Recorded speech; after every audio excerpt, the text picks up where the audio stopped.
atau PhD.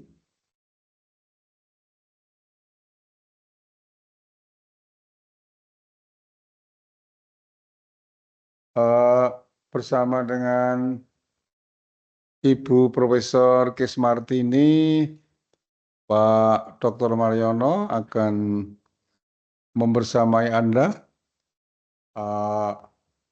belajar tentang teori perencanaan. Suara saya bisa didengar teman-teman yang hybrid? Halo? Oke. Baik, kita mulai. Ini struktur materi kuliah yang ada di slide ini. Jadi teman-teman yang hybrid nanti harap juga mengcopy materi slide yang saya presentasikan ini.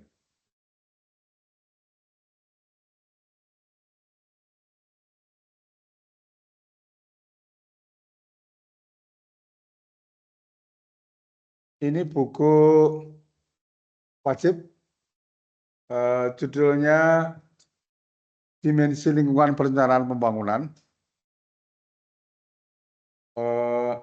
terbit tahun saya lupa ya 2001 pertama kali, lalu cetak ulang, seharusnya direvisi dengan KLHS, Kajian Lingkungan Hidup Strategis. Teman-teman sudah pernah dengar ya KLHS? KLHS itu bentuk menginternalisasikan aspek lingkungan dalam perencanaan pembangunan, KLHS.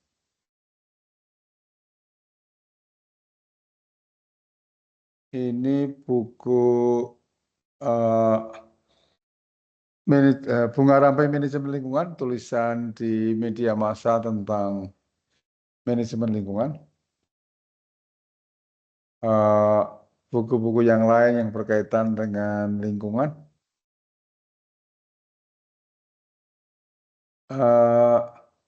Teman-teman semester berapa ya? 2.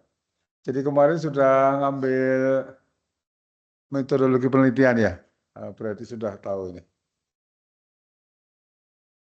Sebelah kiri adalah aspek sosial AMDAL. Ini ada buku baru dari kolega saya dari IPB tentang teori perencanaan. Ada buku baru saya 2 yang lupa saya share.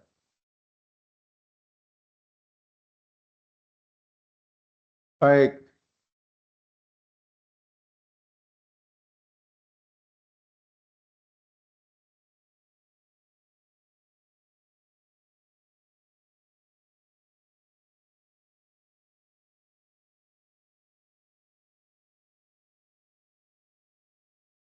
Enggak berhenti kenapa ya?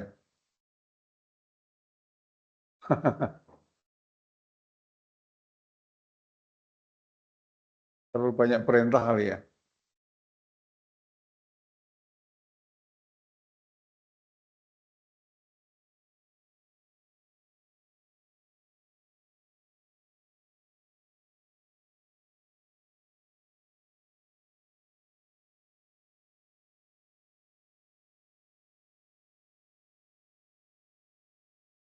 Hentikan. Nah.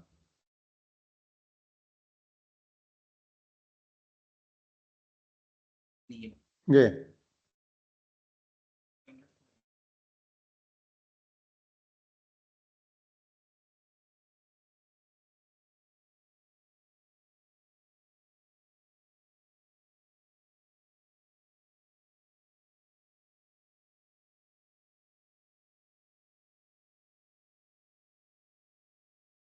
Oke.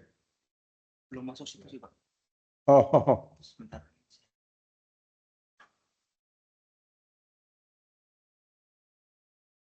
Apalagi, Bos?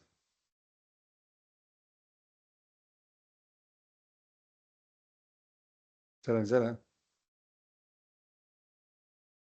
dipakai ini flash disk saja Pak.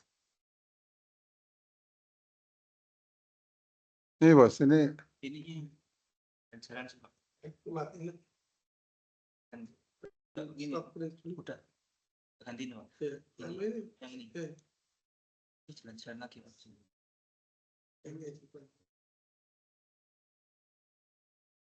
Sudah. Ini kan.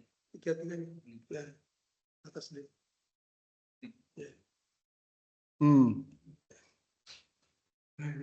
Oh, udah. Oke. Harus. Oh, oke.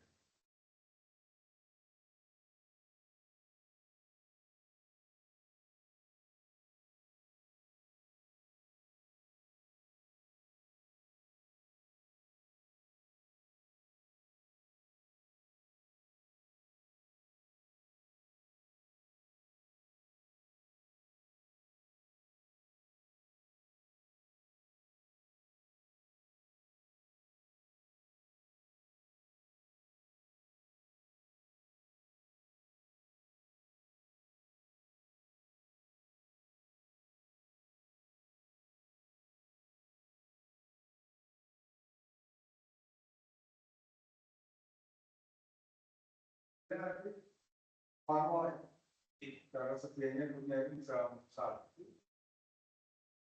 ajukan menjadi secara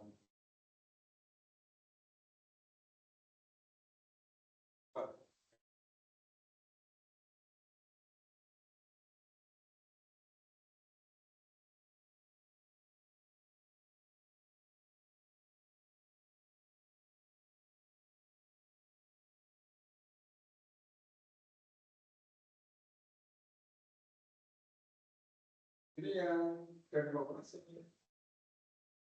satu aja. Oke. Dari mana? Di bagian oke. Bagian efisiensi berarti ya. Karena alhamdulillah sudah bisa sekolah. Jadi dipotong.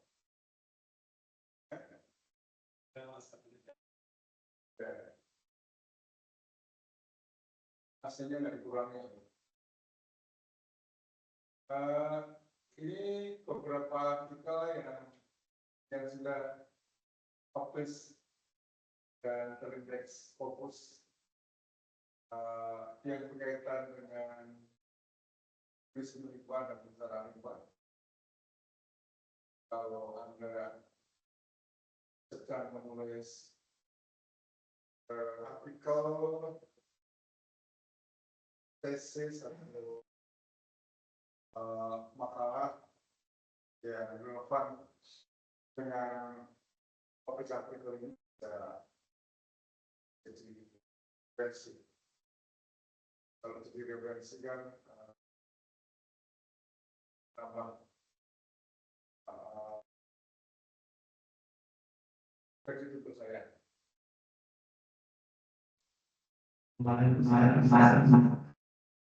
Ya, banyak selesai di fokus. Oke.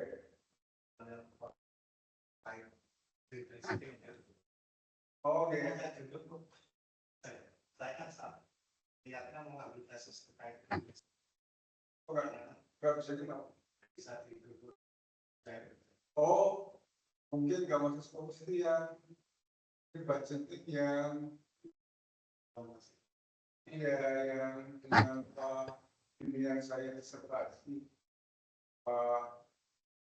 Fikri sebenarnya fokus itu ya terus yang asesmen skop.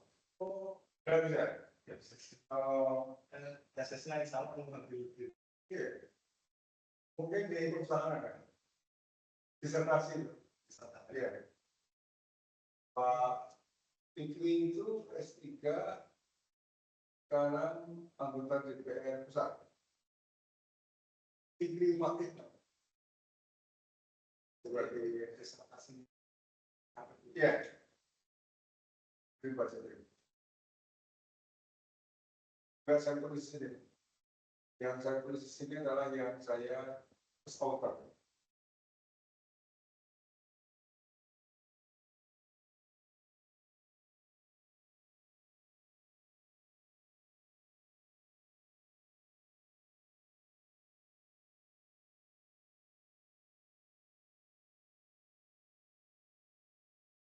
Ini yang berkaitan dengan Semarang, Pak. Jaya Siwal itu, Pak. Oh, ya, yang atas itu dia di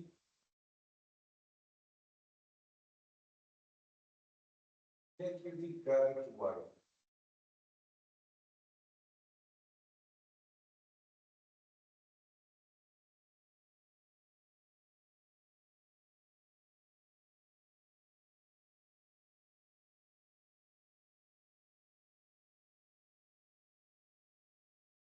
Yang berkaitan dengan yang paling bawah itu berbuka berkaitan dengan nomor sepak kerja. Jadi sisi lingkungan terutama dari sisi tata ruang dari undang-undang sepak kerja.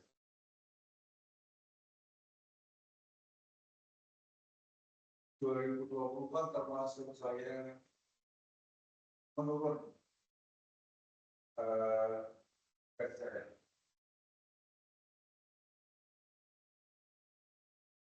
Kemudian 2024 saya sebenarnya sih karena saya cukup lain. Saya pengen.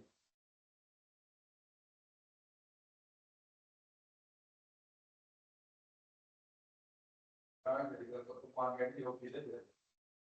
Ajar. Hobi ketemu Anda. Sesuai itu penjelasan.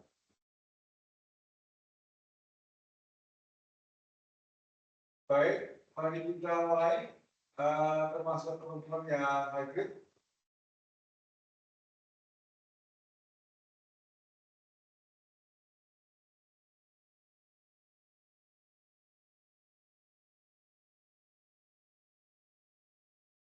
Orang.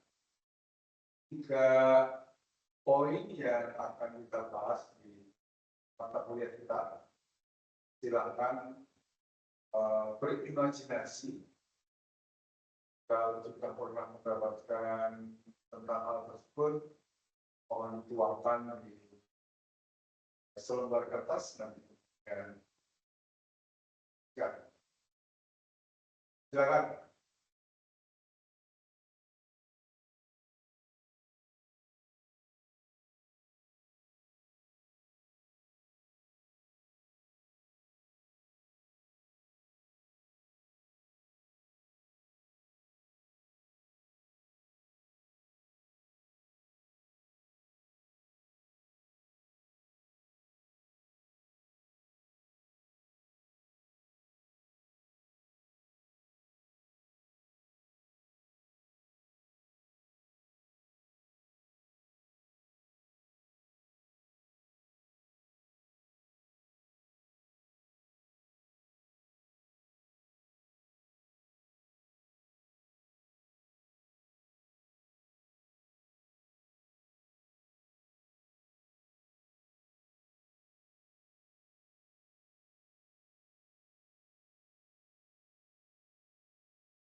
punya ini masalah. Dan biasanya ada mati sendiri. Kalau Yang mati sendiri ada. terus itu bisa gimana? Soalnya dia jalan-jalan gitu.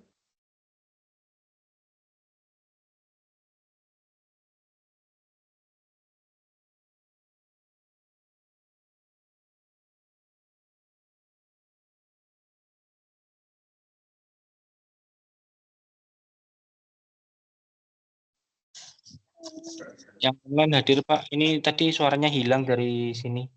Oke. Sekarang ngedengar suara saya? Alhamdulillah sudah Pak. Oh ya. Ya.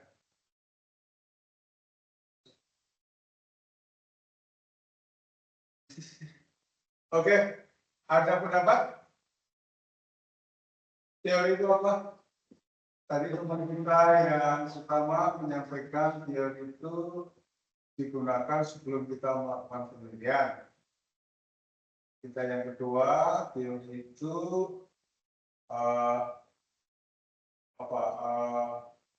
dasar untuk memahami fakta atau fenomena. Ada pendapat teman-teman yang hybrid? Baik Pak, selamat pagi. Kalau dari saya Pak, untuk pengertian teori yang saya ketahui ialah hasil atau buah pemikiran dari para ahli yang mana dihasilkan dari berbagai bentuk eksperimen dan juga analisa-analisa terhadap kasus-kasus tertentu yang pada akhirnya diaplikasikan untuk menjawab pergumulan-pergumulan atau masalah-masalah di masa depan. Itu dari saya Pak. Iya. Tentu dari Anda yang bicara. Oke, kita lihat di slide.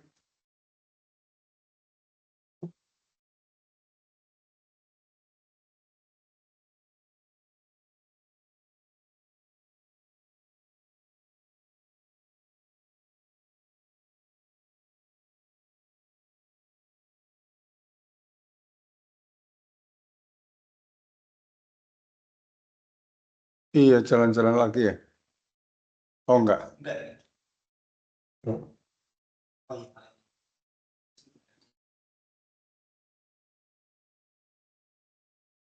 Oke, ini pengertian teori.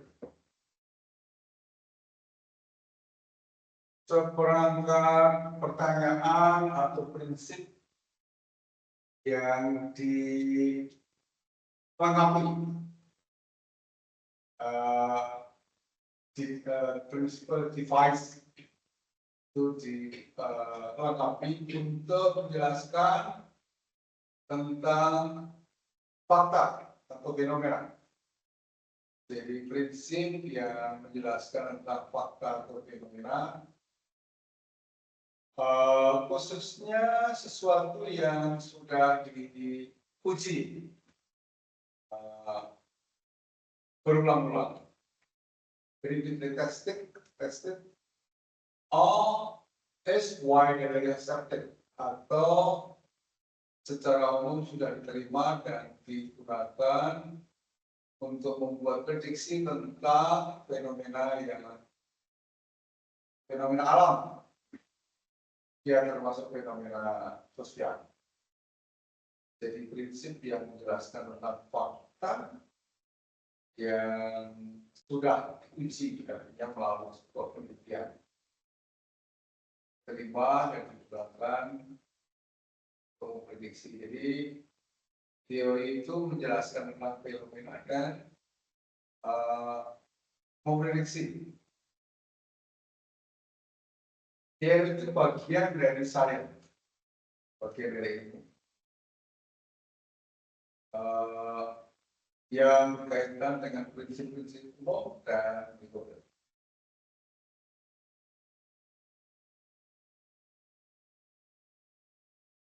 Ya, bahwa digunakan sebelum penelitian, ya, bahkan sebelum melakukan penelitian itu penelitian lapangan kalau sosial itu teori itu untuk menjawab masalah. Ingat dulu waktu kita ketemu di metode penelitian dan filsafat ini, kajian pustaka namanya. Ini Pengertian lain dari teori, set of rule or principle for the study of subject, seperangkat kaidah gitu, dari studi tentang sebuah subjek. A body of principle belonging to one part of the subject. Nah, ini yang kedua. Soal cara untuk memahami dunia. Jadi kalau ada fenomena itu kemudian sekarang di-frame dengan teori. Suatu kerangka untuk mengorganisasi fakta dan pengalaman dan menginterpretasi atau mengartikan dengan cara yang sistematis bersama dengan yang tadi. Jadi prinsip untuk menjelaskan tentang fenomena.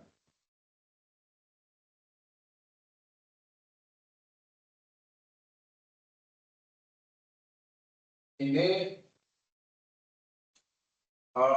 contoh teori. Kalau dalam perencanaan ada yang backgroundnya PW kan? Perencanaan wilayah kota. Ada backgroundnya apa?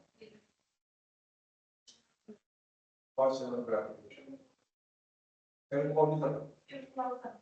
Ilmu kelautan. Asik. Biologi.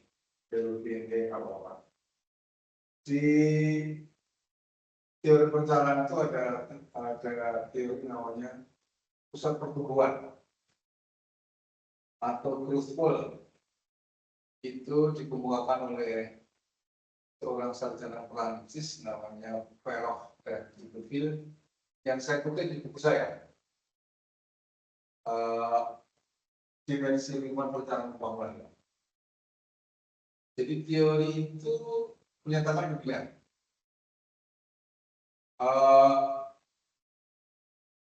Kalau Anda ingin membangun sebuah wilayah, maka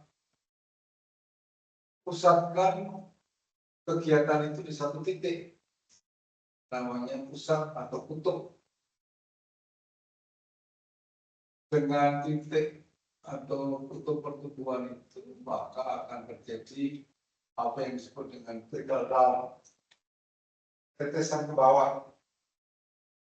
Tetesan kan nggak pernah ke atas, kan? Tetesan ke bawah.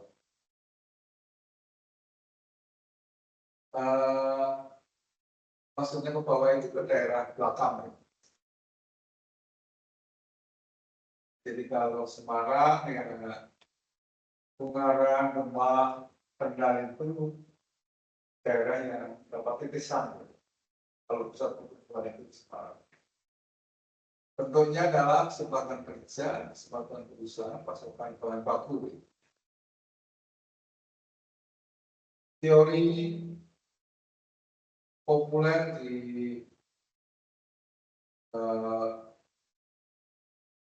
Eropa tahun 60-an 70-an, lalu diadopsi di Asia Timur seperti Jepang, Korea. Indonesia itu mengadopsi kira-kira tahun 80-an. Tahun 80-an udah ya? Belum ya? Masih ikut-ikut berarti ya? Ada akronim Jabodetabek, Jakarta, Bogor, Tangerang, Bekasi, yang sekarang kan pakai Depok dulu 80 Jabodetabek. Itu sebetulnya dalam pusat pertumbuhan. Sebetulnya Jakarta, Bekasi, Tangerang itu Eropa. Kalau Semarang itu Bedung Sepur. Bedung Sepur itu Tawang kan. Kendal, Demak, Ungaran, Semarang, Purworejo. Pusat pertumbuhannya di Semarang.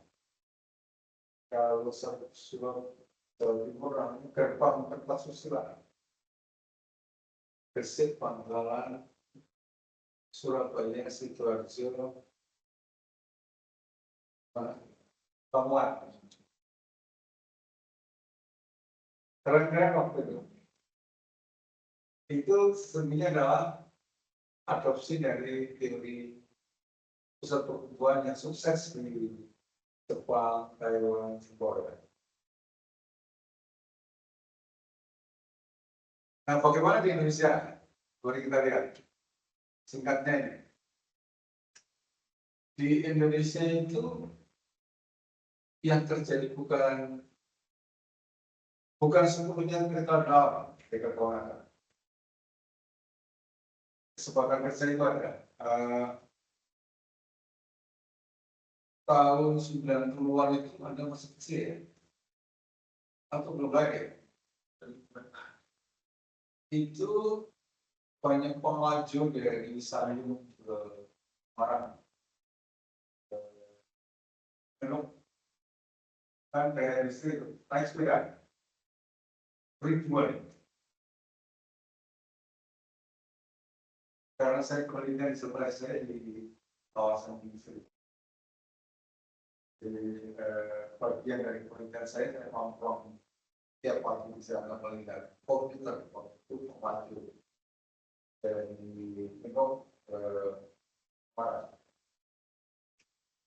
Itu fakta hasil cekal di Semarang, di Solo itu antara Alwasol dengan Solo.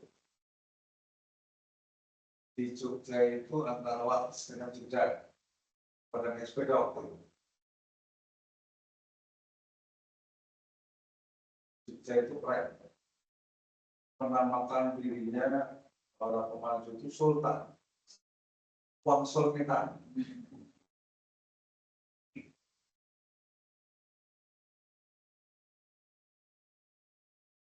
Di Semarang, pemaju pakai sepeda itu dulu menjadi pembibitan kemacetan di Pulau. Kalau ada kemacetan bentuk itu, orang lalu mengkaitkan dengan pesepeda. Terus saya ganti pertanyaan, loh, kalau yang pesepeda itu naik mobil, apa bisa bermacet? Oh iya, Bapak kan naik mobil. Jadi yang bikin macet itu yang naik mobil, bukan sepeda. Itu yang disebut sebagai Portugis bias. Portugis Surabaya bias itu pernyataan yang lain saja. Iya kan? Nah sekarang udah nggak ada lagi orang sepeda itu, motor semua.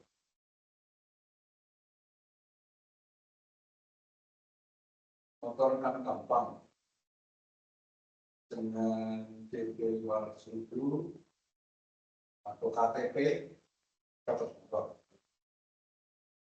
Dan biarlah itu sekarang nggak usah pakai DP, nggak usah pakai KTP, cukup dipegang pergelangan tangannya.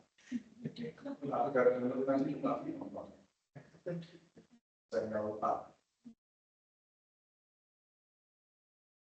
Makanya banyak sekali.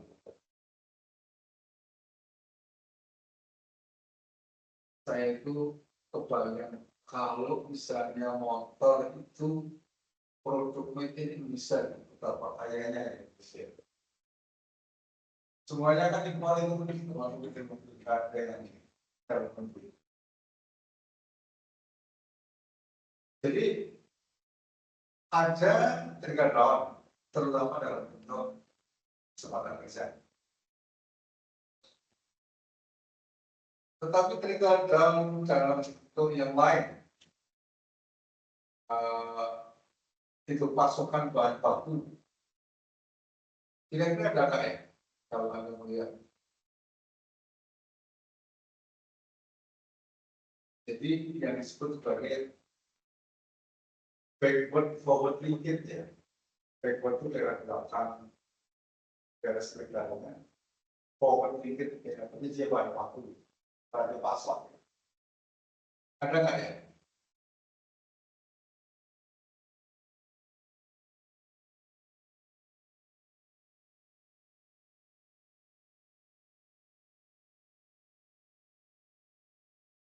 Mungkin ada tapi kecil gitu. Karena itu sangat bergantung pada jenis industrinya. Apakah jenis industrinya itu eh, sesuai dengan karakteristik ekonomi lokal, perikanan, pertanian. Nah, kalau di Indo yang perikanan, ada sih dulu Volkswagen sebenarnya. Cuma sebagian besar adalah tidak berkaitan dengan karakteristik ekonomi lokal. High-tech, orientasi ekspor, makanya disebut sebagai fokus industri. Industri yang nggak punya kaki, artinya tidak berbasis pada ekonomi lokal. Nggak punya kaki itu kan pendapatan ya.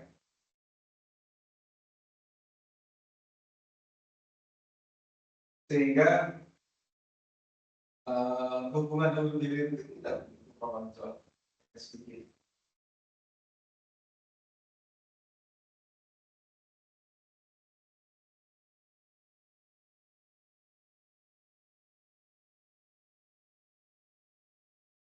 Kesempatan berusaha mungkin ada ya,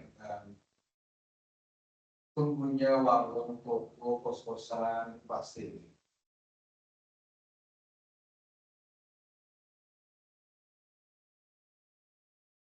Nah, di bawah subheading perempuan di lapangan itu ada dalam kurung adalah modal dan tenaga kerja berkualitas itu artinya. Jadi modal itu maksudnya demikian.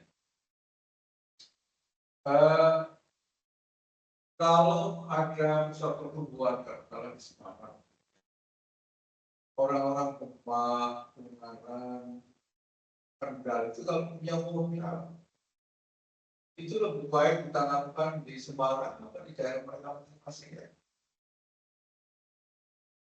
Kenapa? Karena perputarannya lebih tinggi kan. Jadi ROI-nya, return of investment itu lebih cepat. Nah, artinya adalah modal itu mengalir ke pusat pertumbuhan gitu.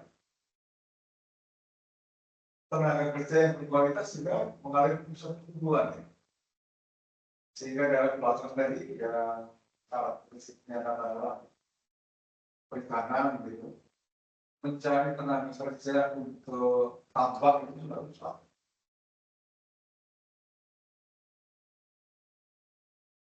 Ini disertai saya tahun 90.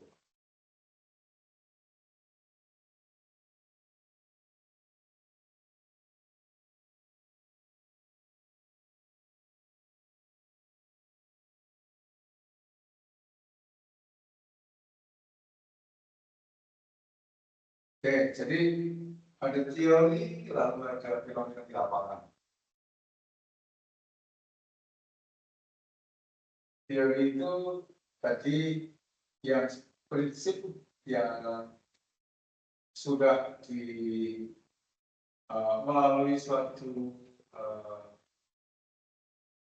testing, melalui suatu pengujian digunakan untuk memahami fenomena.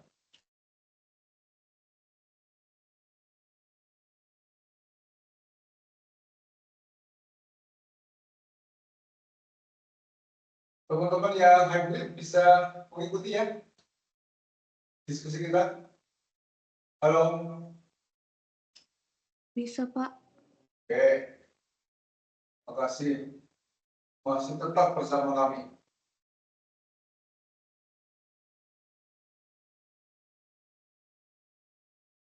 Ini yang terjadi seperti ini. Justru dengan pusat pertumbuhan yang kegiatannya adalah industri itu terjadi perubahan industri lahan, mengancam keamanan pangan, banjir, industri air laut, rob, bagaimana terjadi di zona industri.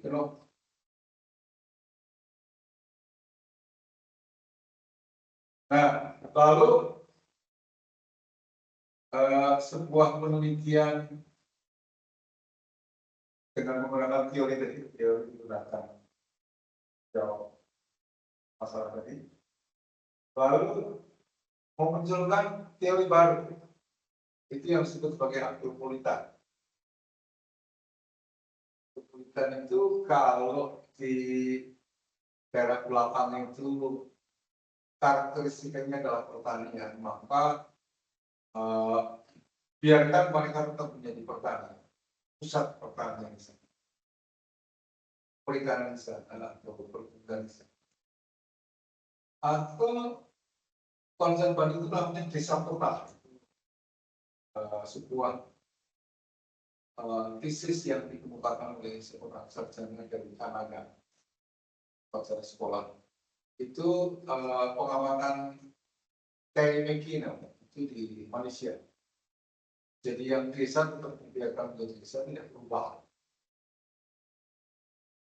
Tapi kalau Anda lihat kan seperti di Gendo itu kan, Gendo itu Semarang kan, jadi seorang industri, saingnya terjadi seorang industri kan. Kendal juga ikut. Semarang sudah punya pelabuhan, Kendal pelabuhan lagi.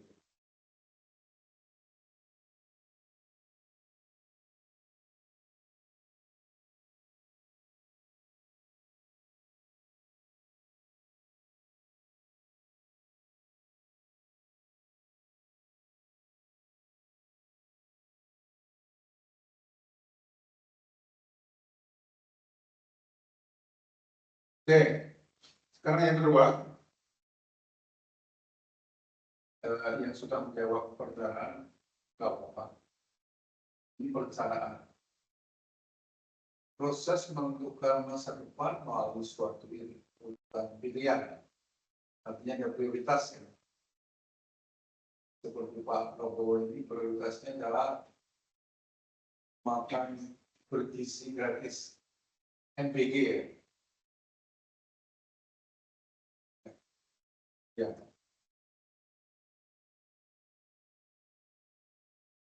Yang harus dihemat sekitar 300 triliun.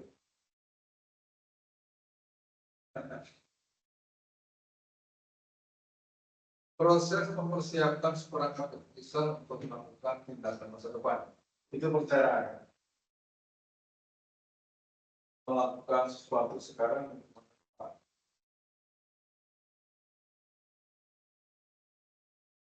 Planning is decided in advance for this to be done and how to do it.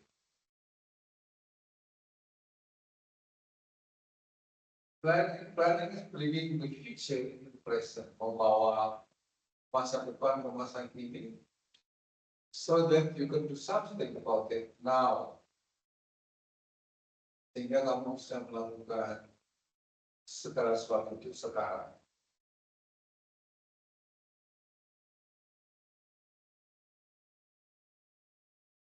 Definisi yang ketiga, jadi pembangunan itu pada dasarnya apa?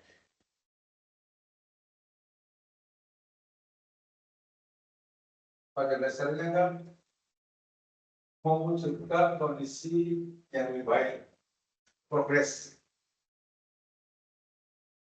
pembangunan itu progres.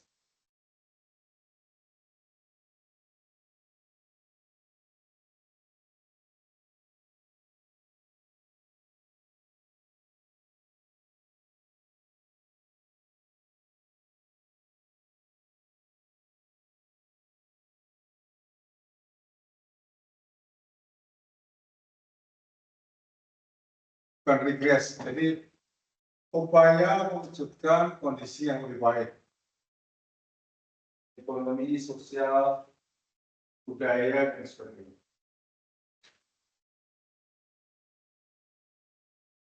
Nah, apa kriterianya?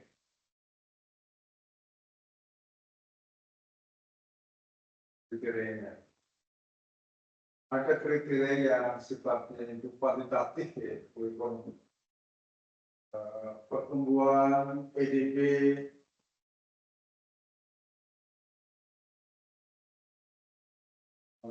sarana dan peralatan fisik, jalan tol dan sebagainya.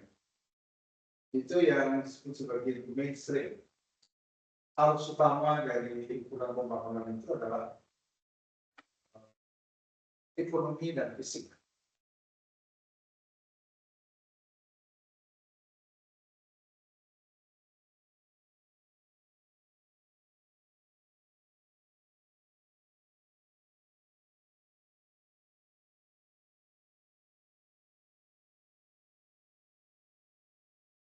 Nah, ekonomi itu tidak selalu sejalan dengan sosial. Seperti kalau Anda baca di hilirisasi nikel begitu. Konawe, Polwali, Halmahera itu kontribusi terhadap PDB sangat tinggi. Tetapi apa mesinnya itu tiba-tiba, jadi tidak sejalan, tidak inklusif. Gitu. Sehingga muncul ukuran yang kedua itu adalah sosial.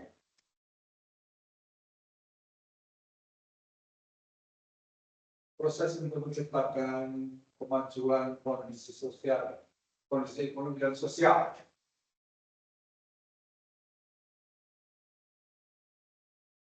Nah, yang pertama itu fisik kuantitatif, yang kedua itu ada keseimbangan antara ekonomi sosial dan kelestarian daya kehidupan. Sekarang ini kalau mau jujur masih heavy-nya masih ekonomi.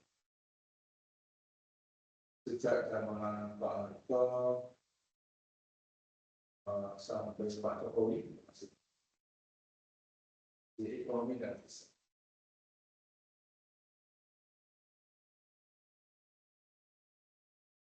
Sosialnya ketinggalan, lingkungannya makin rusak. Indikasinya bencana seperti banjir, tanah longsor.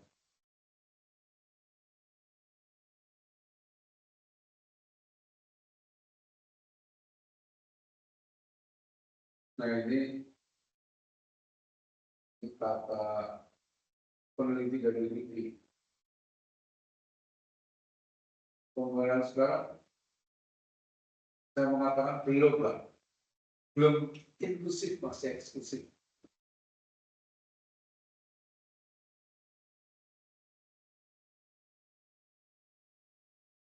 Pernah dengar Gini rasio ya?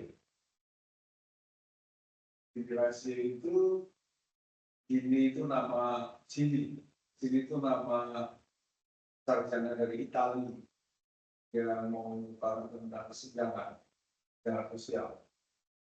Jadi kalau Gini lahan di Jawa itu 0,72, makin mendekati 1 itu makin senjang. Kalau luar Jawa 0,58 karena luas ya. Nah, kalau yang berkaitan dengan kemiskinan ini, indeks ini tentang kesenjangan sosial itu 2017 ya. Oh, ini ada yang baru. Saya baru saja mengutip 2024 sekitar 0,39. Agak naik sedikit, makin jenjang.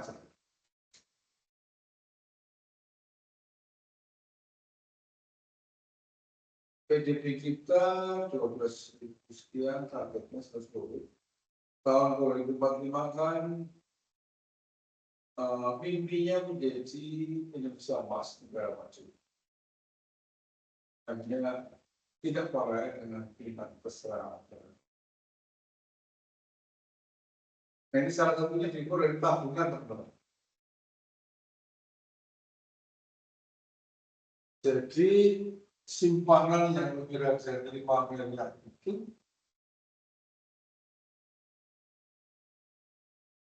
sekitar 88.000 rekening itu hanya 0,04 kemana sampah ya.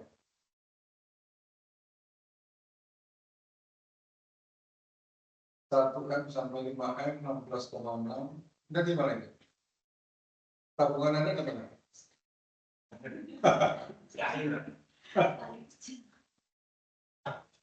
Tapi kalau juga harus bikin tabungan ya.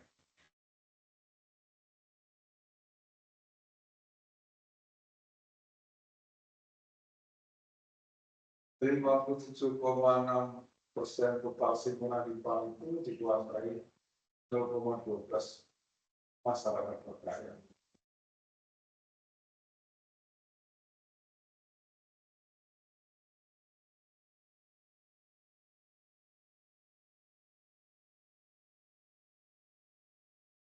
Nah, sering digagalkan oligarki ekonomi.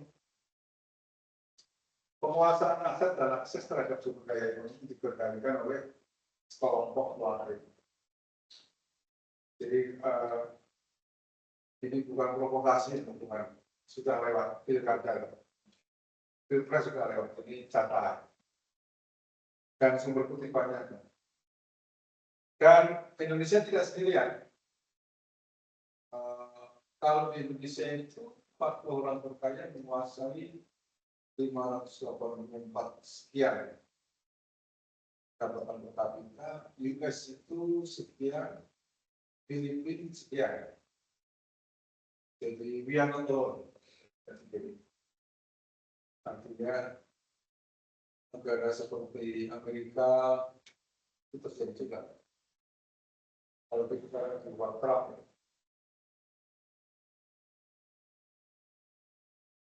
sempat baca di sosmed,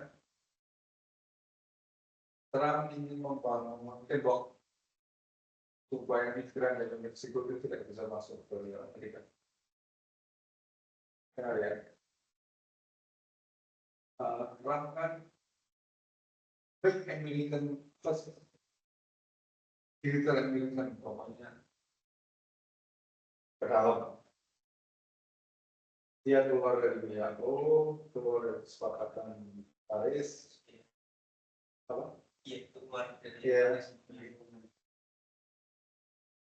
Dan lalu coba dicari di sosmed. Ada jawaban dari Presiden Meksiko. Perempuan. Trump itu tidak memahami geografi. Yang namanya Amerika itu bukan hanya negara, itu benua. Kalau Amerika itu kan ada Kanada, itu North Amerika, ada Amerika, ada Amerika Tengah, Meksiko, ada Amerika Selatan.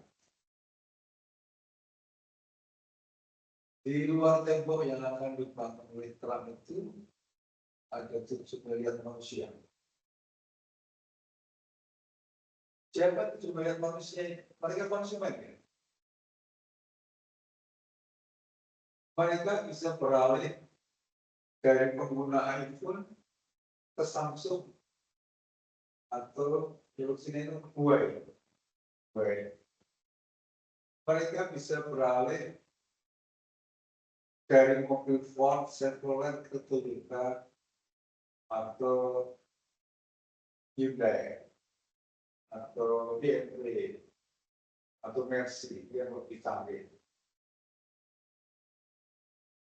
Mereka bisa beralih tidak lagi nonton Bollywood, tapi ke Bollywood. Tahukah Trump kalau ajar dunia itu tidak ada satupun yang Amerika, itu orang Amerika. Ada di Mesir, ada di Sudan, ada di Indonesia, nggak ada Amerika. Tahukah bahwa Niagara, kayak pertumbuhan itu dari Indonesia jauh lebih indah daripada dari Amerika. Jadi kalau 7 miliar konsumen dari beralih produk, maka problem ekonomi Amerika. Itu ancamannya Presiden Meksiko. Di konsumen di bawah kue,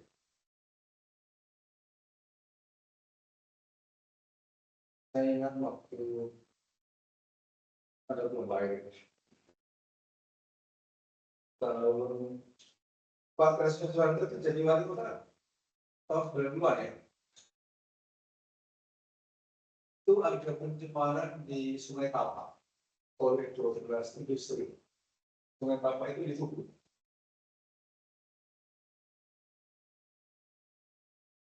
Warga yang terdampak itu didampingi oleh LSM. LSM itu mengancam kata itu. Jangan membeli produk-produk dari industri yang mencemari lingkungan Sungai Tapak. Karena ada pabrik insap dan sebagainya. Tapi juga loh, sampai Pak Superstar juga dari waktu jual kota. Mereka boleh sangat begitu. Ya. Artinya, mau terus sebenarnya.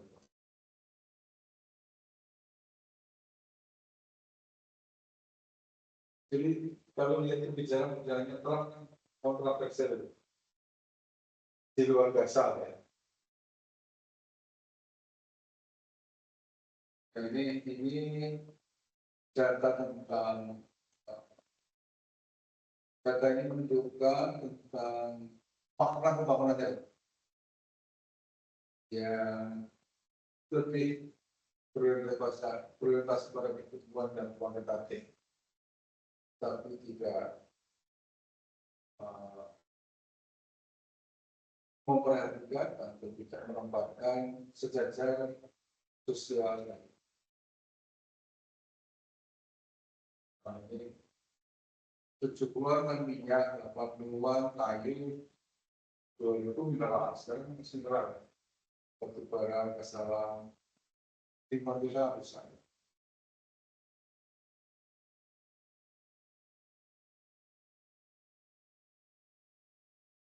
Ini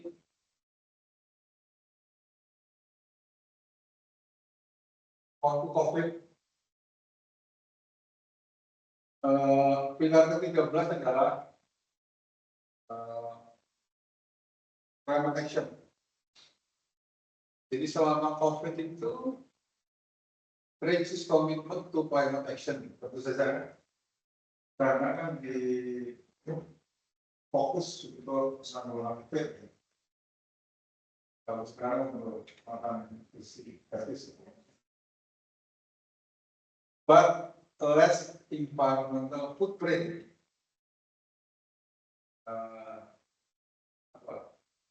Jejak ekologi. Sudah pernah dengar ya jejak ekologi? Jejak ekologi adalah apa yang kita konsumsi dan apa yang kita buang seperti limbah itu adalah jejak ekologi. Environmental footprint. Itu pertama kali dikembangkan oleh bangga juga itu oleh profesor saya yang dikembangkan oleh namanya Marcus Wahlberg itu teman sangat saya ketika mengambil studi and transportation. Jadi lingkungan bagus itu selama COVID. Kualitas udara bagus, airnya jernih, polusi udaranya hampir tidak ada kalau ada transportasi. Itu sindiran selama COVID-19.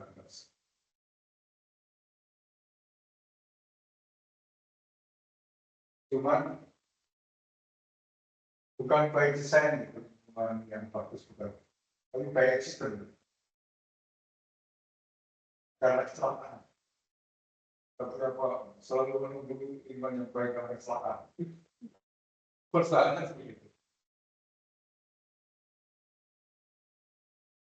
Baik teman-teman, kita akhiri dengan segmen. Jadi yang kita diskusikan tadi, mohon ada 5, ada 8 orang ya. 8 orang ya. 8. Kalau 5 tanggung ya. Jadi nomor 1, 2, 3, 4 aja. 1, 2, 3, 4 aja. Sorry. 1, 2, 3, 5. 4-nya tinggalkan.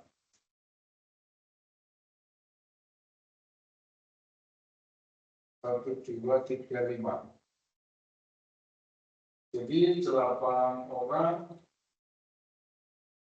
berbagi diri menjadi 4 kelompok, 1 kelompok 2 orang. Untuk teman-teman yang dihadiri nanti info. Setiap kelompok mengerjakan 1 nomor saja. Jadi kelompok 1 mengerjakan nomor 1, kelompok 2 dan seterusnya. Agar persiapan jawabannya dalam bentuk PowerPoint maksimal 5 slide. Dipresentasikan yang berlaku.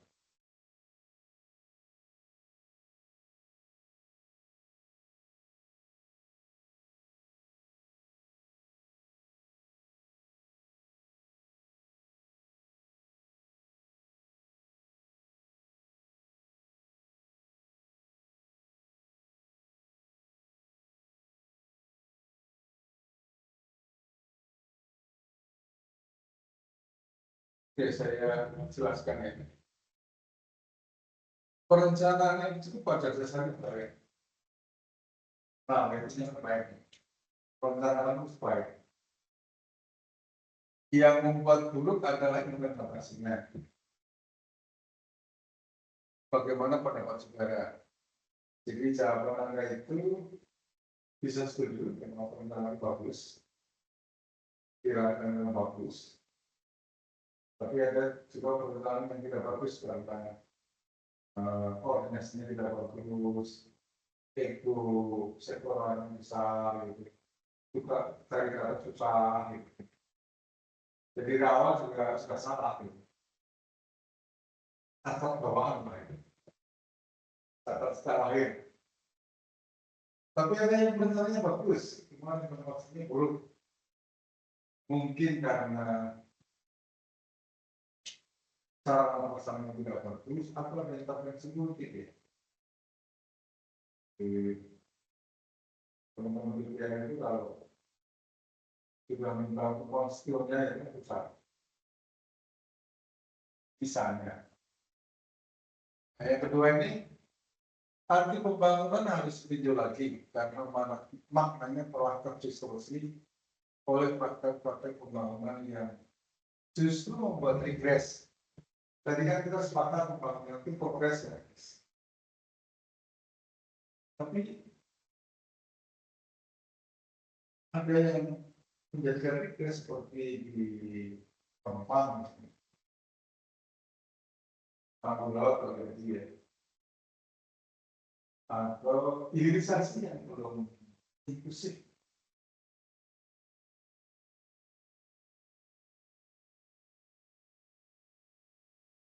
Nah, tadi slide yang tadi. Analisislah pernyataan itu. Pertanyaan pertama, bagaimana peran dan RAB, pendanaan studi nasional yang kedua. Yang 4 itu kita tinggalkan karena bersama dengan B. Bagaimana pendapat tentang Build Back Better? Build Back Better itu bagaimana membangun setelah COVID-19. Jadi analoginya kalau kita tertimpa bencana seperti pembangunan Cianjur. Pertanyaannya kan, apakah kita membangun Cianjur seperti sebelum gempa atau lebih kuat? Nah, tentu yang kedua sampai COVID ya. Bagaimana? Itu aja.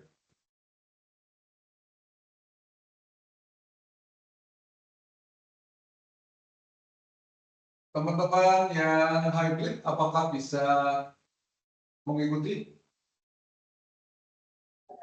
Bisa, Prof. Oke, Bisa, Pak. alhamdulillah. Silakan nanti berunding dengan yang offline. Siapa berada di kelompok mana yang mengerjakan assignment itu untuk kita diskusikan minggu yang akan datang.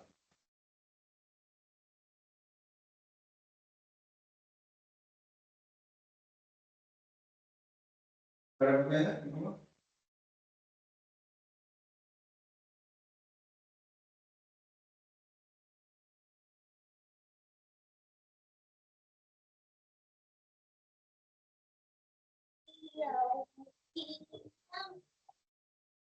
Izin, Prof. Mungkin saya ada sedikit pertanyaan, Prof. Oke, Yang beberapa hari yang lalu kan muncul berita terkait dengan realisasi PDB per kapita Indonesia tahun 2024 itu sebesar 4.960 US dollar. Kalau dilihat kondisi masyarakat sekarang itu kan memang angka ini tuh kayak nggak realistis gitu loh, Prof. Nah, dari situ tuh kira-kira apakah perhitungan PDB per kapita yang selama ini pemerintah lakukan itu apakah ada kekurangan atau kesalahan perhitungan sehingga memunculkan angka yang sedemikian besar, sementara kan kondisi di masyarakat sendiri mayoritas itu memang pendapatannya bahkan di bawah 10 juta atau sekitar di bawah 50 juta per tahun, Bro. oke, oke. Terima kasih, Pak. Jadi PDB per kapita itu kan besaran PDB dibagi dengan jumlah penduduk. Itu adalah pendapatan orang per orang. Nah, PDB per kapita yang diketengahkan itu tidak mewakili pendapatan orang per orang. Jadi pendapatan saya mungkin tidak sama dengan pendapatan Anda, karena dasar pembagiannya kan jumlah. Ada PDB sekian dibagi dengan jumlah penduduk sekian. Jadi tidak merefleksikan. Itu adalah pendapatan orang per orang, tapi tidak merefleksikan orang per orang. Orang per orang bekerja. Itu yang pengusaha berapa persen lagi tadi, kalau berapa tadi berbeda dengan pendapatan kita, pendapatan dengan teman-teman yang masyarakat kelas bawah. Jadi memang demikian. Itulah kelemahan dari PDB. PDB itu tidak mencerminkan kondisi sosial yang sebenarnya. Jadi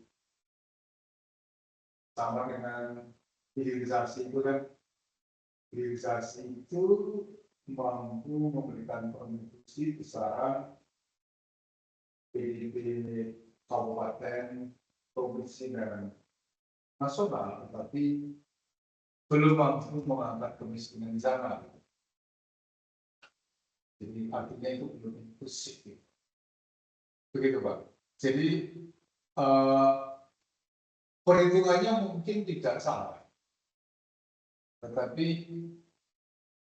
tidak mencerminkan pendapatan orang per orang. Karena istilahnya itu kalau orang Jawa dibagi dengan jumlah keseluruhan, total jenderal ya. Total itu nggak pernah operan ya.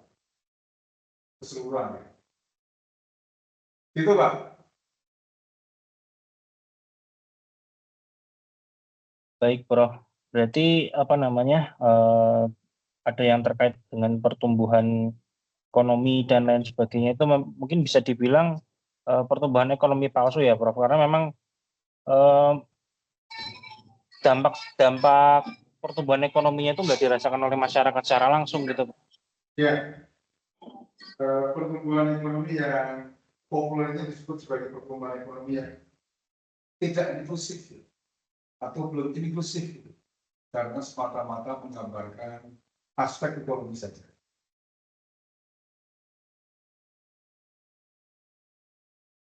Tapi itulah memang arus utama dari ukuran progres itu masih di situ begitu. Meskipun sudah banyak koreksi ya dari aspek sosial dan teman-teman itu sudah banyak koreksi. Tapi arus utamanya di sana. Meskipun sesungguhnya kalau kita mengacu pada pembangunan berkelanjutan, pembangunan yang ditujukan untuk memenuhi kebutuhan generasi sekarang tanpa mengorbankan kepentingan dan kebutuhan generasi yang akan datang, itu maknanya adalah mensinergikan antara ekonomi, sosial, dan lingkungan. Itu tercermin sejak di PHM 73. Kemudian di Propernas, kemudian di rencana pembangunan jangka nasional itu ada semua. Cuma sampai ke bawah itu heavy-nya titik beratnya masih pada ekonomi. Jadi seperti pemerintah sekarang kan mencanangkan pertumbuhannya 8%. Bagus, tetapi harus kita lihat apakah itu inklusif atau tidak. Gitu, Pak. Baik, Prof. Terima kasih, Prof. Masih ada untuk yang hybrid maupun yang Bluelink dan Fairlink. Nggak ada, baik. Kita akhiri, terima kasih atas perhatiannya. Selamat mengikuti kuliah berikutnya dan sukses. Assalamualaikum warahmatullahi wabarakatuh.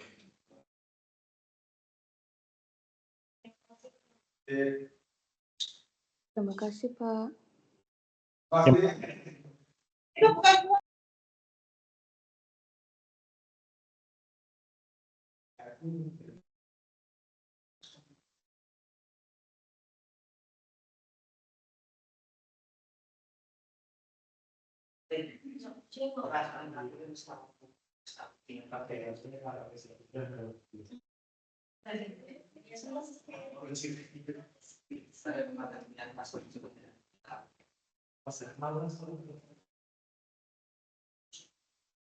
Izin Prof untuk absensi gimana gitu, Prof? Manual, Pak. Ya. Nanti akan diatur oleh Mas Tomo. Oke, siap. Karena ada pilihan dari jam 13 sampai jam 8. Minggu depan kita tetap kembali ke tetap jam 8 ya. Oke.